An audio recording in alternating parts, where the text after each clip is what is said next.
Iran, Israel ও যুক্তরাষ্ট্রের ত্রিমুখী সংঘাতের আঁচ এখন বিশ্ব অর্থনীতির গণ্ডি পেরিয়ে সাধারণ মানুষের রান্নাঘর পর্যন্ত পৌঁছেছে।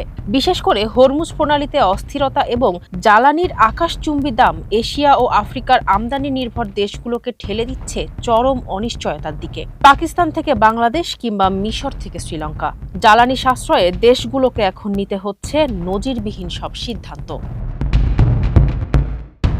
পরিস্থিতি সামাল দিতে পাকিস্তানে জারি করা হয়েছে কৃচ্ছ সাধন নীতি। দেশটি গম উৎপাদন ও পরিবহনে ডিজেলের ওপর উচ্চ নির্ভরশীলতা থাকায় খাদ্য সংকটের আশঙ্কা দেখা দিচ্ছে। ৮০% জ্বালানি আমদানি নির্ভর দেশটিতে স্কুল বন্ধ রাখা, ৪ দিনের কর্মসপ্তাহ এবং সরকারি কর্মকর্তাদের জ্বালানি ভাতা কমানোর মতো কঠোর সিদ্ধান্ত নিয়েছে শাহবাজ শরীফ সরকার। যদিও আপাতত দাম না বাড়ানোর ঘোষণা দেওয়া হয়েছে, তবে বিশেষজ্ঞরা বলছেন যুদ্ধ দীর্ঘ হলে এই স্থবিরতা কাটানো কঠিন হবে। একই চিত্র ভারত মহাসাগরের দ্বীপরাষ্ট্র শ্রীলঙ্কায়। অর্থনৈতিক সংকটের ক্ষত না শুকাতেই দেশটিতে চালু হয়েছে বাধ্যতামূলক ফুয়েল পাস। জ্বালানি সাশ্রয়ে প্রতি বুধবার ঘোষণা করা হয়েছে সরকারি ছুটি। পিছিয়ে নেই উত্তর আফ্রিকাও। মিশর সরকার বিদ্যুৎ খরচ কমাতে দোকানপাট ও শপিং মল দ্রুত বন্ধের নির্দেশ দিয়েছে।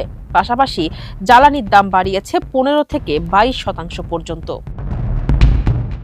বাংলাদেশেও এর প্রভাব স্পষ্ট।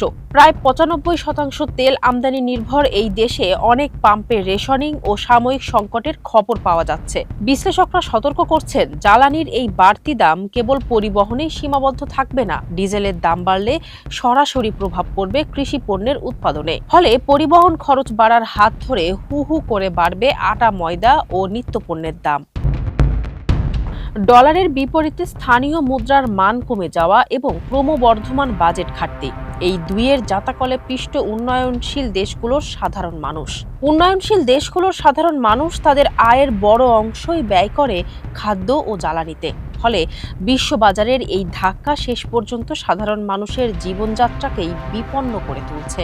একদিকে ভূ রাজনৈতিক আধিপত্যের লড়াই, অন্যদিকে টিকে থাকার সংগ্রাম। সংঘাত দীর্ঘস্থায়ী হলে বিশ্ব অর্থনীতিতে এর বিভাজন আরও প্রকট হবে বলেই আশঙ্কা করা হচ্ছে। ফারজানা হাসিন, মানবকণ্ঠ।